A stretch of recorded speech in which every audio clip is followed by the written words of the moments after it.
Bom dia, boa tarde, boa noite. Sejam todos muito bem-vindos ao Castelo Negro. No vídeo de hoje vamos falar sobre World of Warcraft. E olha que coisa divertida, né? Tudo isso e muito mais, mas muito mais depois da vinheta.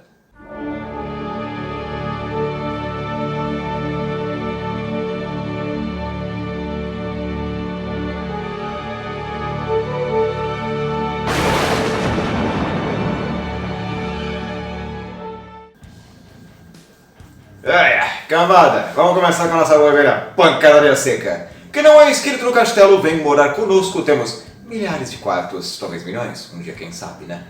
Entendedores entenderão. Eu sou o professor Vinícius, professor crítico literário, dono aqui do Castelo Negro, dessa escola de idiomas, desse centro de crítica literária, desse lugar onde a gente senta porrada mesmo em crítica literária, apresentamos um tanto de coisas.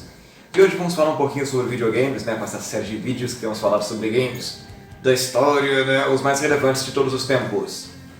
Nas últimas semanas eu me dediquei àqueles jogos da série Zelda, falei sobre Super Mario Bros, falei sobre Silent Hill, né, o pessoal curtiu bastante, então eu resolvi dar uma continuidade, depois que uma inscrita pediu para que eu falasse de World of Warcraft.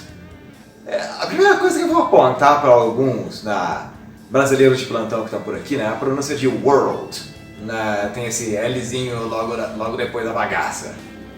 E World of Warcraft foi um jogo que eu me interessei bastante no primeiro momento, quando me deparei com essa enhasca, porque eu vi algumas semelhanças históricas aqui, e pra gente começar a entender como é que essa enhasca funciona, temos que voltar a alguns séculos no passado, né? Sempre assim que o negócio funciona. Olha, pra nós aí temos alguma noção de como o RPG ele nasce, temos que voltar a entender como é que a literatura sobre isso funcionava lá na PQP. Então, para que vocês tenham uma noção, a literatura que traz algumas criaturas místicas na Europa, que é uma das mais ricas do possível, está lá na Inglaterra. A literatura da língua inglesa, escrita, vamos por assim, né, que a literatura não começa necessariamente na escrita, tem a literatura oral, que era produzida lá antes do século VII. Mas no século VII, com The Earl's Lament, nós temos o primeiro trabalho literário, e não sabemos ao certo quando houve essa primeira escrita desse poema do Beowulf. Há quem diga que foi no século XI, há quem diga que foi no século XIV, alguns dizem que foi uma mulher, outros dizem que foi um homem, ninguém sabe ao certo quem escreveu esse poema épico.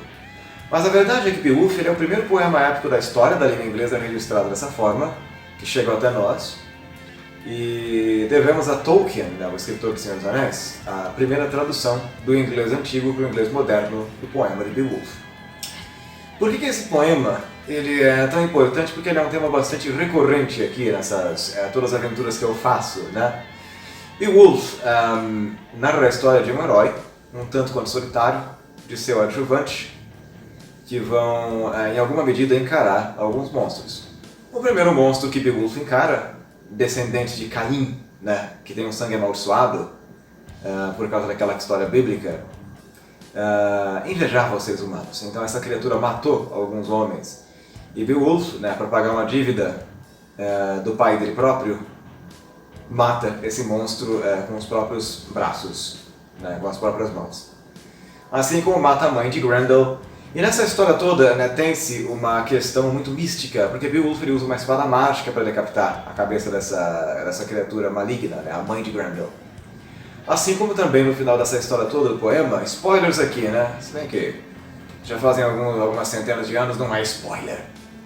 Mas no final das contas ele mata o dragão, morre uma morte gloriosa, assim como Boromir do Senhor dos Anéis, não é glorificado após sua morte. E o passo segue adiante, né? Quando o personagem já está cansado da glória, né? Sedento como era no passado, viveu essa glória toda, mas depois de um certo tempo, viveu, esgotou-se e ele morre de maneira gloriosa, dando continuidade aí que nós chamamos de lenda. Então é bastante peculiar, né? Porque no passado, talvez não tão distante assim, nós temos um herói, no sentido literário aqui do termo, que ele atinge o seu heroísmo máximo quando ele se sacrifica. Né? Então nós temos muitos valores refletidos por esse conto de Beowulf. Não vou falar muito sobre isso hoje porque não é o propósito desse vídeo, mas isso vai acontecer. Então Tolkien, uma coisa que é muito importante que saibamos aqui, Tolkien ele vai beber muito nessa fonte na hora de escrever alguns dos livros principais aí. O primeiro livro que ele escreve, que tem uma influência muito grande desse tipo de coisa, que nós vamos perceber com o tempo, é o Hobbit. O Hobbit foi publicado em 1937, né, pela primeira vez. Logo ele foi modificar esse livro por algumas razões aí, para que ele pudesse adequar um território para poder escrever O Senhor dos Anéis. Então ele teve que fazer algumas mudanças de roteiro nesse livro do Hobbit. Deu algumas explicações dentro da própria dimensão, quem é fã da saga aí conhece do que eu estou falando aqui, né? Mas Tolkien, ele tem uma importância muito grande nesse quesito aqui em particular, porque ele foi o grande nome da fantasia naquele período. Tá certo que ele foi ser reconhecido quando era mais velho por causa desse tipo de coisa, mas as edições elas venderam consideravelmente bem naquele período. Especialmente quando ele lança O Senhor dos Anéis entre os anos 40 e os anos 60, foi um impacto muito grande, porque a fantasia tinha se renovado naquele período.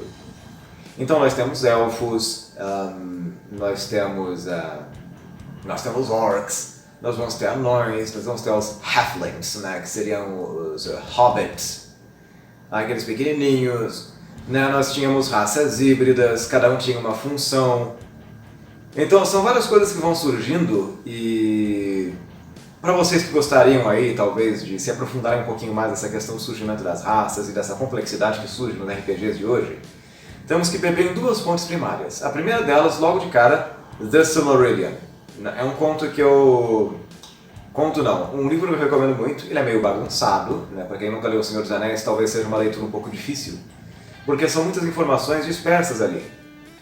Mas é como se fosse um livro da Gênese, né, que explica como a dimensão do Senhor dos Anéis surgiu, como a Terra-média apareceu.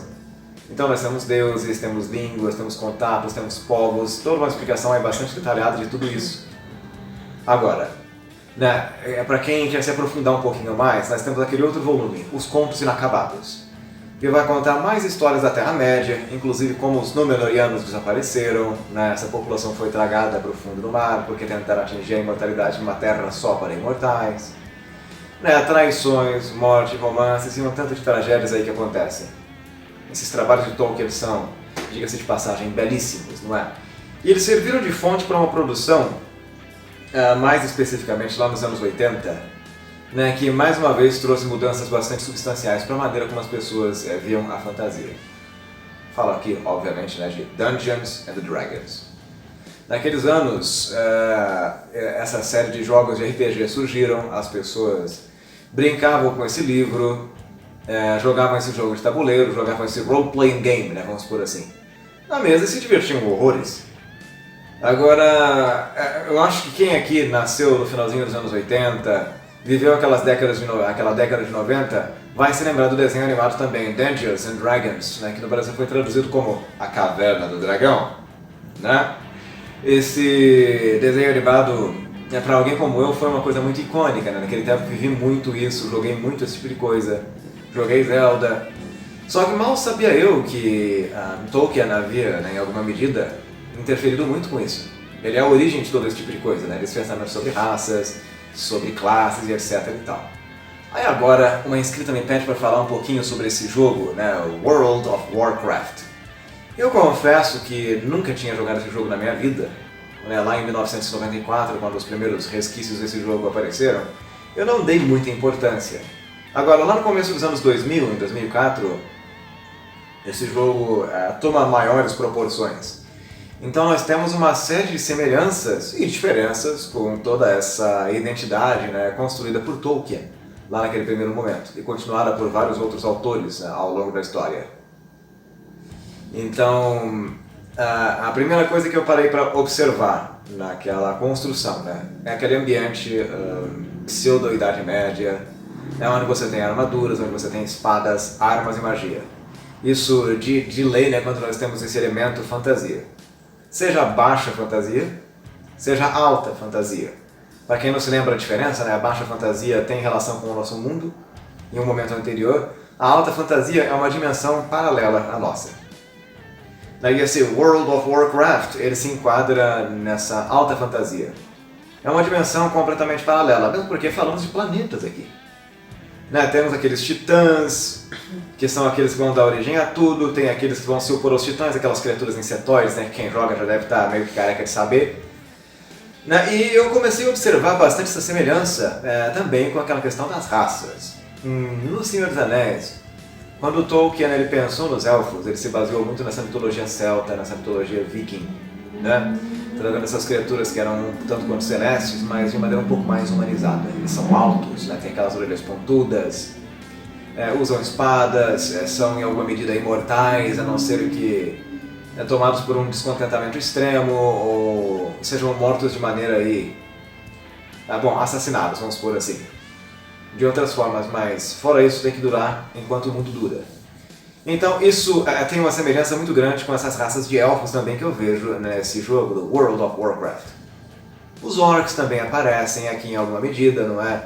Porque, como no Senhor dos Anéis, nós vamos ter toda uma aliagem, né? Algumas raças vão se aliando a outras e vão tentando vencer guerras, vencendo disputas.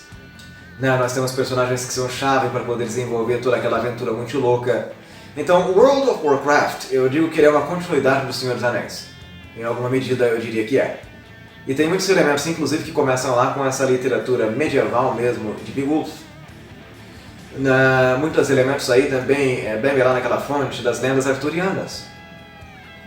São coisas muito antigas, mas que fazem parte da nossa cultura desde sempre. E esses jogos, que são produzidos com RPG, têm muito desses elementos. Observando aqui essas raças de elfos sangrentos, vamos pensar naqueles goblins que aparecem no jogo do World of Warcraft. Vamos pensar aqui naqueles undead, no português nós traduzimos como os mortos-vivos, vamos por dessa maneira. Eu me lembro muito quando eu li esse Senhor dos Anéis em inglês, undead, que é o termo que eles vão usar para aqueles mortos-vivos, ou para algumas criaturas que aparecem naquele capítulo sobre os túmulos. Quem já leu essa passagem dos pequenos hobbits, por exemplo, do Senhor dos Anéis, pelas criaturas tumulares, vai entender do que eu estou falando. É aquele ambiente mais escuro, tem criaturas um tanto quanto mórbidas, que atentam contra a vida dos personagens. Não fosse pelo protagonista, que é bravo, corajoso, interferir com isso. Então, existe uma semelhança histórica muito profunda entre essas criaturas de Mordor e essas criaturas, assim, essencialmente más, com esses personagens um tanto quanto malévolos que surgem hoje em dia. A primeira coisa que nós observamos aí é essa questão do tom do ambiente onde eles moram. É aquele tom mais obscurecido, é aquela coisa um pouco mais trevosa. Isso foi questionado em alguns personagens, por exemplo, o Batman.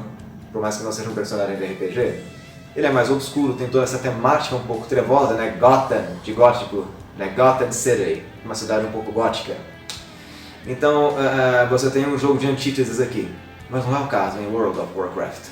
Nós temos uns vilões que são muito clássicos assim da RPG, como nós víamos lá naquele desenho animado, como nós víamos aí em outros desenhos animados, como vimos na série de Harry Potter com aquelas capas pretas que os bruxos das trevas usavam.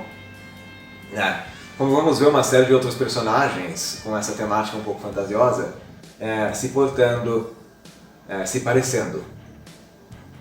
Quem nunca, por exemplo, comparou aquelas capas pretas dos inimigos, dos Comensais da Morte, ou daqueles Super Camera Woman, me dá uma ajuda aqui, como é que é o nome daqueles espíritos que chupam a alma dos outros no Harry Potter? São os... Dementadores, sabe esquecendo aqui já, os Dementadores. Tem esses Dementadores com essa capa preta, e quem já viu compara com aquelas criaturas de capa preta no Senhor dos Anéis. Quem é que será que vai se lembrar dos nomes aqui, hein? Os Nazgûl, os espectros do Anel do Senhor dos Anéis. Então, se voltamos um pouquinho para o tempo hoje em dia, lá no Senhor dos Anéis tinha isso daí muito claramente. Vamos dar uma olhada nesse pinoteco, lá no World of Warcraft, os mesmos padrões se repetem. Lá naqueles jogos de RPG nós já tínhamos aquelas classes. Nós tínhamos ladinos, nós tínhamos feiticeiros, magos, bruxos, nós tínhamos o guerreiro antigamente, naquele jogo do Diablo era muito usado isso, arqueiros, etc. Nós temos classes, temos profissões, e temos uma série de elementos desse tipo que são repetidos nesses jogos de RPG online também. Eles são, né, como vocês devem ter notado aqui em alguma medida, uma continuidade histórica de coisas que são muito mais antigas, né, presentes aqui na nossa história contemporânea, desde que começamos a pensar em criaturas fantasiosas, né. A poesia na língua inglesa, lá no início, antes do século VII inclusive, né, quando o inglês era uma coisa completamente diferente, nós tínhamos temáticas, né, as pessoas falavam sobre guerras, falavam sobre glória no campo de batalha, falavam sobre mortes, problemas do dia a dia. Posteriormente, né, com toda essa modificação que aconteceu lá no século XII, século XIII, século XIV, né, quando essas temáticas um pouco mais românticas e cortesas e aquelas novelas de cavalaria vão ganhando maiores proporções, nós temos temas, inclusive, que são repetidos até hoje. A donzela, esse jogo de cores vai se variar um pouquinho, o romance vai acontecer.